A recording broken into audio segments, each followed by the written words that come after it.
This is the 252nd day of Ukraine's defense. I'm Samokhvalova, and our guest is Yuriy Buchko, the deputy head of Lviv Oblast military administration. We are going to talk about infrastructure, namely about the roads, which are very important at this time, and we'll be talking about the state of the region's roads before winter. So you're welcome. It's very interesting to listen to you. Good morning. I would like to say that the Lviv region has 6.5 thousand kilometers of local roads and also 1,600 of the national roads. So this is quite a big amount of roads. So we have very limited resource in terms of financing because of the war. But the current repair works are being done. And I would like to, tell you briefly about what hasn't already been done and what funds were used for that. So the road service was servicing 1,600 of kilometers of the national roads. That's maintenance works, including the preparation for winter. So this was we used the minimum financial resource, which allowed to maintain good state of these roads. So we're not talking about reconstruction or repair works, which we're talking about maintenance here. And also, the state administration has 240 million hryvnias for this year. This was the oblast budget, and it was aimed at maintenance of roads only. So what have we done over this year? Over this year, we used these funds, which I mentioned, to repair the about 20 kilometers of roads. Also, we conducted spot repairs, and also we were maintaining the roads, dirt roads without the asphalt. So these are the roads located in the mountainous area of the region.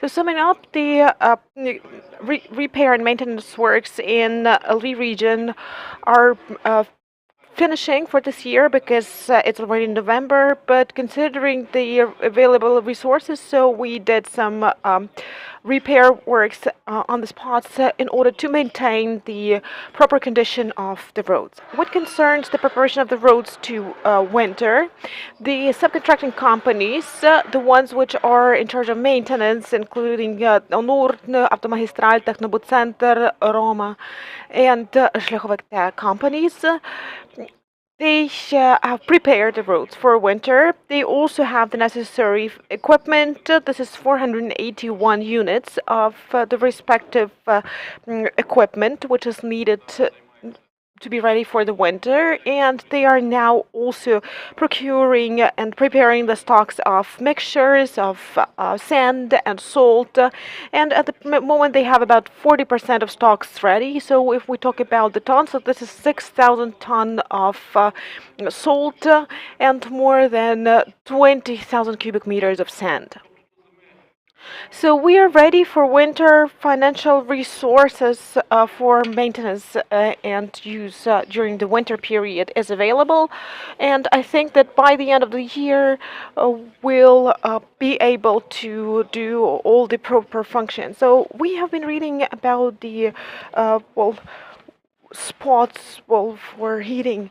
So, and we were talking, it was not in the announcement in the description of our briefing, but let's talk about that. Well, I'm not exactly sure what you're asking about, but we are preparing the winter parking facilities for trucks and also for private vehicles. On the territory of our region, we have 21 parking facilities for the winter period, including the gas stations. So we have 51 objects like that available. And this year we have also organized special parking facilities next to Krakivets and Sheheni border crossing points. So there are special parking facilities for the means of transportation heading for Europe, and transport hubs are being organized there. And there will be some places where you could get warm, and there will be a kind of a cafe or other facilities which would be needed for a person person to stay there for a day or two. Okay, thank you. Should we have any questions, please? Let us know. I'm the representative of Перший Західний TV channel. So, could you please name the percentage of our readiness for winter, considering the limited resources, and are there any obstacles? Well, what concerns the financial resources we have, it's enough to maintain the roads in proper condition. What concerns the readiness of equipment, it's 100% ready. So this is about 480 units of equipment for the oblast. It's enough. And what concerns sand and salt, so this is 40% of the need, so almost half of what we need. But each company is now procuring these mixtures, so it's in the process. And what about Nizhynkovich? Well, we are going to have a next border crossing point there. So the road to this border crossing point has been built. So when will it be finished? What concerns the road in Nizhynkovich, it had, well, the first layer has already been built, so we can actually get from Lviv or from Sanbir to the Nizhynkovich border crossing point. So it's not commissioned yet, but it's already available to pass to the border crossing point. We are now working on the border crossing point itself. There are two types of works. The first one is the construction of the new border crossing point, which should be opened in 2024. On the Polish side, they are building the border crossing point for vehicles up to 3.5 ton of weight, and they are also building a temporary border crossing point for trucks without a cargo. And this temporary border crossing point should will start operating by the end of the year. And there is a new challenge for this year. Many trucks have been started moving through the western oblasts of Ukraine. Do you feel this impact, and were the roads more deteriorated because of that? And I would like to specify this question as well. Do you have any calculations of how the load on the roads increased because of the changes in the logistics? Well, I can't give you exact figures in terms of what the load was and what it turned, but we can get this data from the border crossing service and from the customs service in terms of how many trucks have passed and crossed the border.